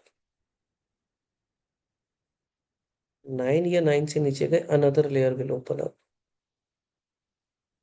फिर आप गए 6 पर, another layer will open up. लेकिन 6 से 3 पे जाने में बहुत मुश्किल होता है।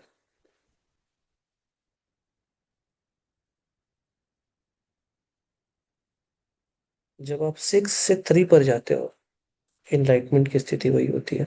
इसलिए इनलाइटेंड मास्टर्स का पता ही नहीं चलता कि वो सांस कब ले रहे हैं और कब छोड़ रहे हैं। चेहरे पर अगर किसी की स्थिरता दिख रही है ना, तो उसके पलक झपकने की रफ्तार को देखिए, पता चल जाएगा।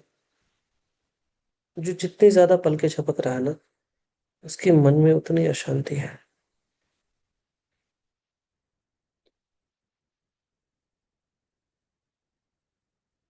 वो किसी के अंदर स्थिरता कब दिखती है? जब उसकी बॉडी में एब्सोल्यूट स्टिलनेस आपको नजर आए, जब उसकी आंखों में एब्सोल्यूट स्टिलनेस नजर आए, तो वो बातों में भी झलकता है।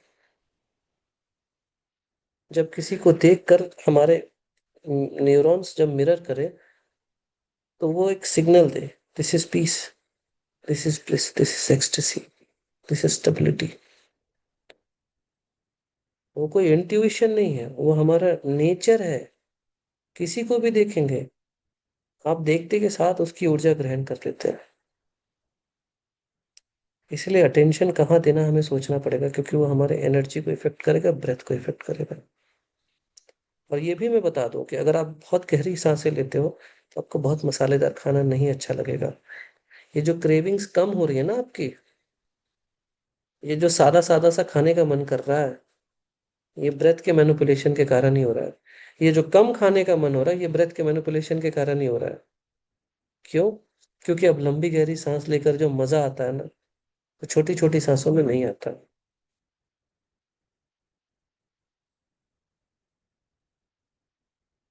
और ये जितना गहरा होता चला जाता है, खाने का मन उतना कम करने लगता है।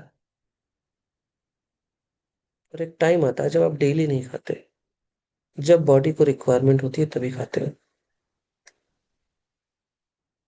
कहते हैं ना, एक टाइम खाए योगी, दो टाइम खाए भोगी, और तीन टाइम खाए रोगी। और इसीलिए घर घर में रोग है, क्योंकि तीन टाइम खाते हैं सब। हालांकि जो एथलेटिक्स में, जैसे मयूरी जी, आपको थोड़ा सा अच्छा खासा डाइट लेना चाहिए। It also depends upon your requirement, profession, धर्म। आपका धर्म, अगर आप हम लोगों की तरह एक एक टाइम खाने लगोगे तो नहीं चलेगा। हमारा शरीर नहीं, हम अपने मन पर काम कर रहे हैं।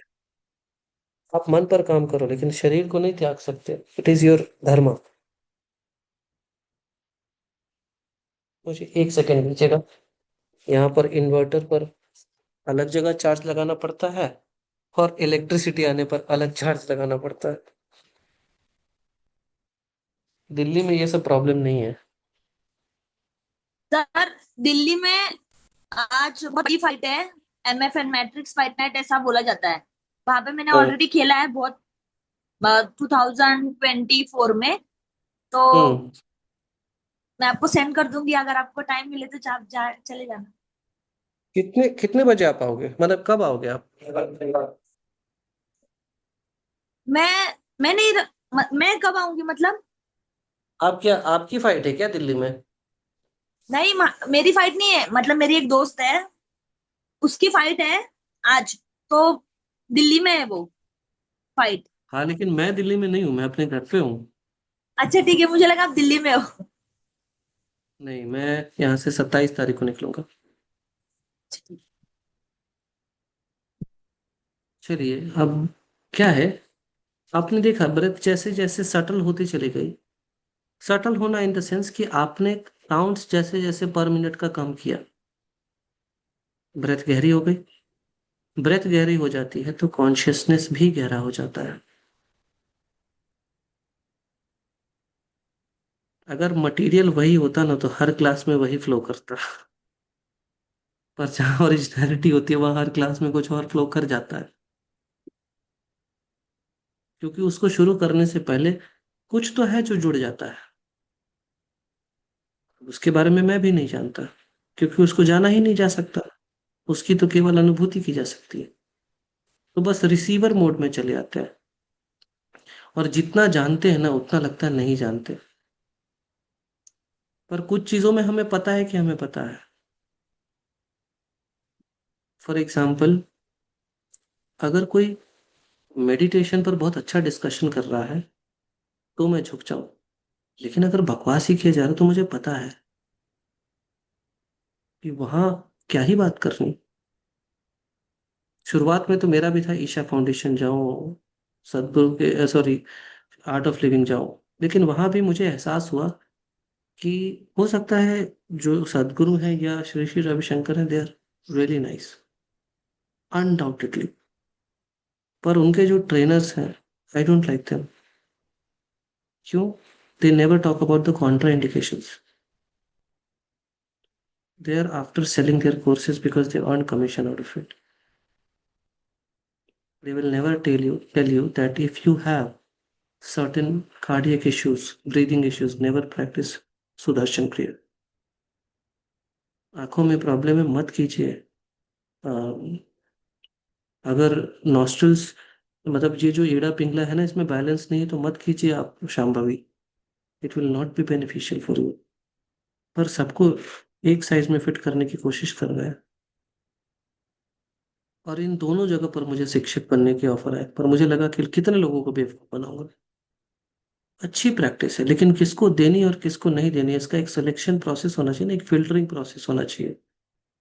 आपको कोई मेडिटेशन एक दिन गहरा नहीं छूती है, तो उसको मॉडिफाई कर देता हूँ ठीक उसी दिन। ताकि वो आपको बेहतर महसूस करा सके। मयूरी जी बहुत दिनों से मेडिटेट नहीं कर पा रही थी, लेकिन पिछले 2-3 मेडिटेशन सेशन से मेडिटेट कर पा रही है। That is my success. Yes sir. इसीलिए सर आपने जो बोला था ना डेली करना है चंद्रवेदी, भ्रामरी, भस्त्रिका, वो सब मैं डेली करती हूँ अभी। चाहे और मैं उसके 5-5 कारण मिनट के लिए नहीं करूँ, लेकिन मैं 2-2 मिनट के लिए तो कर ही देती हूँ। तो मन शांत हो जाता होगा। हाँ बहुत ज्यादा। और ये 3 तरह के जो स्ट्रेचेस मैंने बोले हैं वो आप करते हो, यस यस डेली। और उसके कारण भी आप देखते होगे स्टेबिलिटी आ जाती होगी। हाँ सर, मैं किसी से झगड़ा नहीं करती अभी ज्यादा। हाँ, वो स्टेबिलिटी और आएगी, जैसे जैसे आप फ्लो करोगे वैसे वैसे स्टेबिलिटी और आएगी। हाँ सर हाँ। और क्या है, वो करने के बाद पृथ्वी मुद्रा बना के और मूलाधार पर ध्यान करके थोड़ी देर बैठ जाए। वो भी मैं बताऊंगा, अभी नहीं। हाँ जो हाँ आपके ध्यान करने के लिए आवश्यक है वो सभी चीजें मैं आपको बताऊंगा। ठीक है। आपने देखा, ब्रेथ को आपने रेगुलेट किया, माइंड सेटल हो गया। माइंड सेटल हुआ तो कंसंट्रेशन करना आसान हो गया। कंसंट्रेशन ने आपको मेडिटेशन पर पहुंचा दिया, और मेडिटेशन ने आपको समाधि पर पहुंचा दिया। सर। और यकीन मानिए, समाधि तक पहुंचना मुश्किल नहीं है, एनलाइटमेंट तक पहुंचना मुश्किल है। क्योंकि समाधि तक भी इच्छाएं खत्म नहीं होती है, कम हो जाती है, बैलेंस्ड हो जाती है।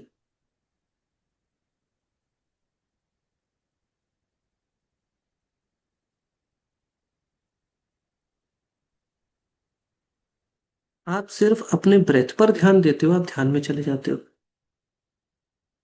ना मैंने आपसे भस्त्रिका करवाई, ना मैंने आपसे भ्रामरी करवाई। मैंने कहा बस 27 बार उल्टी गिनती गिनिए हर एक सांस पर, और अब जाने लगे ध्यान में। क्योंकि ओरिजिनलिटी, सबसे पहली बात कि जब भगवान शिव ने कहा 112 तरीके ही हैं, तो 113वां तरीका तो कोई खोज ही नहीं पाया आज तक। क्योंकि उन्होंने कहा 112 चक्र मतलब 112 तरीके, बस इतना ही है।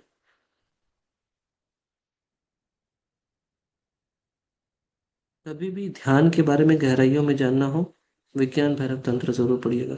मैं तो चाहता था कि उस पर सीरीज बनाकर कुछ बताऊं, लेकिन मेरे पास अभी टाइम ही नहीं है। और जानना उतना जरूरी नहीं है, एनाटॉमी को उसको जानना जरूरी है।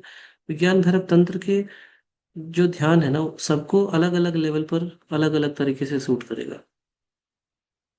बट बेसिकली वहां पर भी ये चीज जरूर है कि आपका ब्रेथ जैसे जैसे सटल होगा, एक्सपैंड होता चला जाएगा, वैसे वैसे आप मेडिटेशन के और डीपर लेवल पर चले जाओगे, है ना।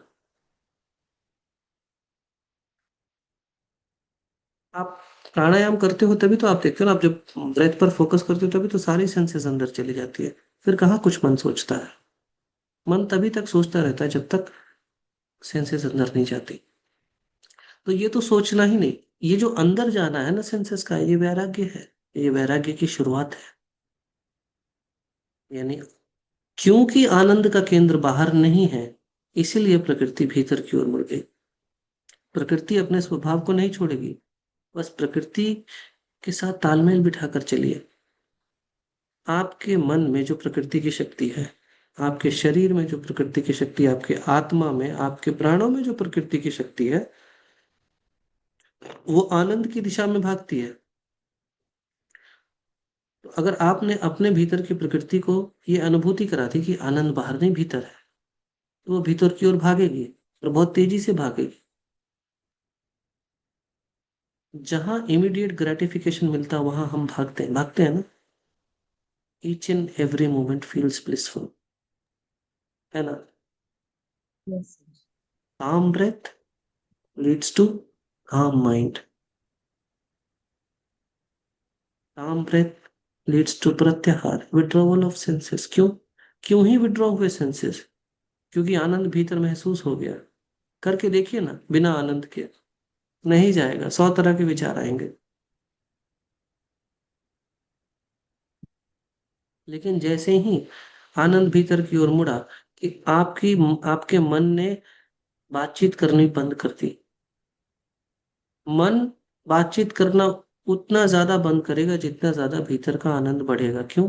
क्योंकि मन बनता हमारी इंद्रियों से। जब इंद्रियां ही भीतर की ओर मुड़ गई तो मन क्यों आपसे ज्यादा अ, कोलाहल मचाएगा? आपके भीतर नहीं मचाएगा कोलाहल। कोलाहल मत क्यों उस वो जो अंदर में चलते रहता है ना, किच किच किच किच, वो बंद। और जितना रिदमिक और जितना नेचुरली रिदमिक हो जाए वो बेटर है। इसलिए आसन करते समय भी रिदमिक फ्लो होना चाहिए। मोमेंटम को धीरे धीरे गेन कीजिए। आपके टीचर क्या कर रहे हैं फर्क नहीं पड़ता, वो टीचर है ही नहीं। फर्क क्या पड़ता है, आपका नेचुरल ब्रेथ कैसे फ्लो कर रहा है।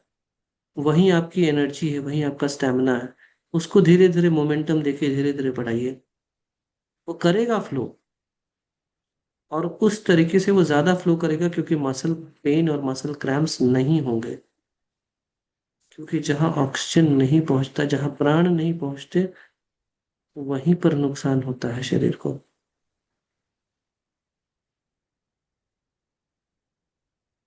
क्योंकि हम ब्रेथ ही एक ऐसा एलिमेंट है जो नॉन इमोशनल है या न्यूट्रल है। ब्रेथ में इमोशंस नहीं, इमोशंस के कारण ब्रेथ भले ही हिल डुल जाए, लेकिन जब आप ब्रेथ को देखोगे तो उसमें कोई इमोशंस नहीं है। इसलिए ब्रेथ पर हम फोकस करते हैं, क्योंकि इमोशनल टर्मोइल में हमें फंसाता नहीं। ऐसे क्या होता है, मन को अगर हम देखना शुरू करते हैं तो इमोशनल टर्मोइल में फंसाता है। इसीलिए पहले हम बॉडी को शांत करते हैं, स्थिर करते हैं, फिर ब्रेथ ब्रेथ को हम शांत करते स्थिर करते हैं, और फिर मन में जो थोड़ी बहुत शक्ति बची है ना, उसको विटनेस साक्षी भाव में देख लेते हैं। मैं साक्षी ध्यान सबसे पहले किसी को नहीं सिखाता, क्योंकि मैं जानता हूं कि साक्षी होना लगभग लगभग असंभव है। बिल्कुल बिगिनर मेडिटेटर के लिए पॉसिबल ही नहीं है।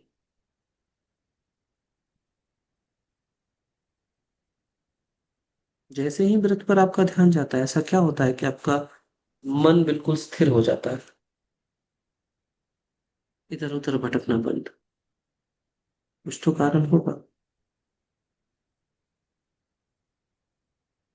सस्टेन्ड अटेंशन अपने आप डेवलप हो जाता है, क्योंकि एनर्जी बैलेंस्ड हो जाती है।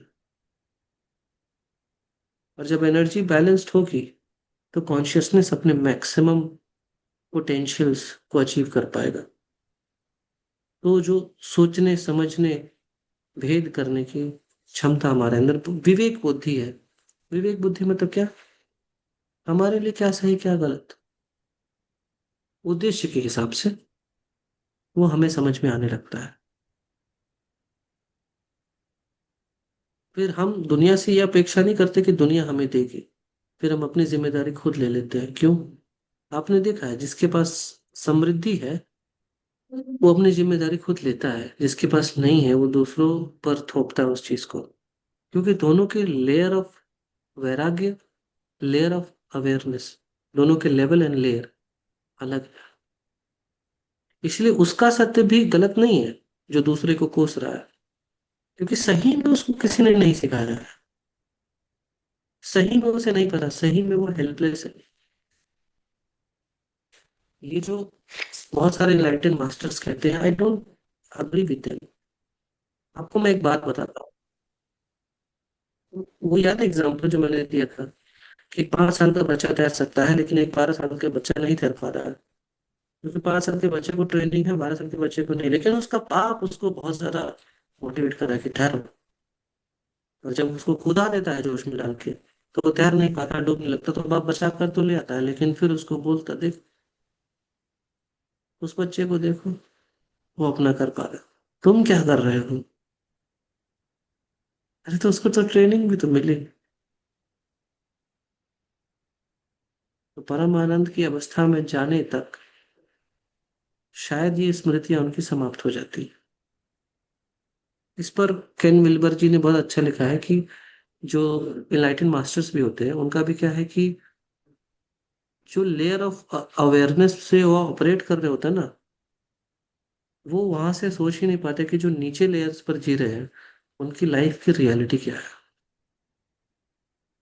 क्योंकि आपके अंदर का ब्लिस है ना ज्यादा, दूसरे के अंदर का थोड़ी ना है। तो उसको दुनिया वैसी दिखेगी। और अगर कुछ हो रहा है तो उसको सत्य की तरह मानकर चलिए। प्रकृति जैसी है वैसा ही तो हमारे अंदर हो रहा है ना। अगर हम करता है, अगर मैं करता हूं, तो फिर मैं जो सोचूंगा वो मेरा मन भी मानेगा। लेकिन नहीं, मन प्रकृति के नियमों का पालन कर रही है, भले हम कितना भी चाहे, लेकिन वो प्रकृति के ही नियमों का पालन कर रही है। शरीर प्रकृति के ही धर्म का पालन कर रहा है। कुछ भी कह लो इसको, वो नहीं मानता। हम कह सकते हैं क्या मन ही मन सोचते हैं और विटामिन D3 बढ़ जाएगा? नहीं सोचते ना। मन ही मन सोचते आज खाना नहीं खाते लेकिन पेट भरा रहेगा, क्योंकि हमें आवश्यकता है एक्सचेंज की। इस एक्सचेंज को, जब प्राण को आप स्थिर करते हो तो ये कम होने लगता है, क्योंकि भीतर में कुछ भरा भरा सा एहसास होता है। तो जिनके पास बहुत सारा है ना, उनको ज्ञान देना बहुत आसान है। पर जिनके पास नहीं है ना, वो छोटी छोटी चीजों के लिए भी लड़ते हैं। अरे धर्म तभी है जब उसका मूल अर्थ है। अर्थ ही नहीं है तो धर्म कैसे जानेगा कोई? तब तो वो डोंगरी का राजा ही ना बनेगा। आप समझ रहे हैं मेरी बात? और ब्रेथ अगर नॉर्मल है तो क्या हो गया? गुस्सा तो तभी आती है जब वो शॉर्ट हो गई, एनर्जी इम्बैलेंस्ड हो गई। लेकिन अगर बैलेंस्ड है, और अगर प्रोलॉन्ग्ड है, एक्सपेंसिव है, तो क्यों होगा ऐसा? नहीं होगा। ना गुस्सा आएगा, ना एंग्जाइटी होगी, ना इनसिक्योरिटी फील होगी, ना पैनिक अटैक्स आएंगे, क्योंकि ब्रेथ बहुत डीप है। और जब आप बिल्कुल माइंडफुली डेली डीप ब्रीदिंग करते हो, तो आपके रिस्पॉन्ड करने का टाइम अपने आप बढ़ जाता है।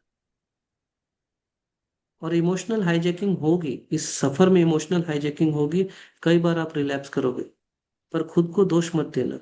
ये समझना कि कंडीशनिंग को अभी रिकंडीशनिंग की और जरूरत है।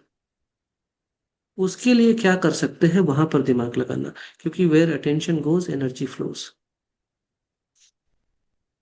ठीक है? तो इम्पल्सिव से ज्यादा माइंडफुल हो जाओगे आप।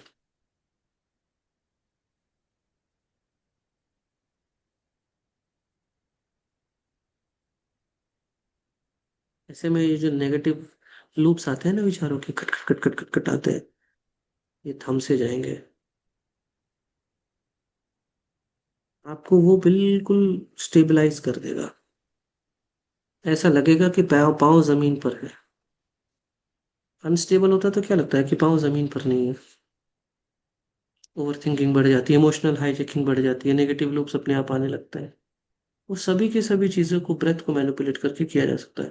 लेकिन सिर्फ ब्रेथ वर्क और प्राणायाम से नहीं किया जाता, और भी चीजें हैं इसमें। फूड है इसमें। और जो भी आप स्ट्रेचेस करते हो, वो थोड़े जेंटल हो, लेकिन ब्रेथ को सपोर्ट दे। ठीक है? आज के लिए इतना ही। कोई प्रश्न है तो पूछ सकते हैं, नहीं तो सेशन खत्म करते हैं। It was very nice listening to you sir. मेरे को तो आपकी आवाज से है ना, it gives me a sense of, जिसको कहते हैं ना, शांति। Thank you sir.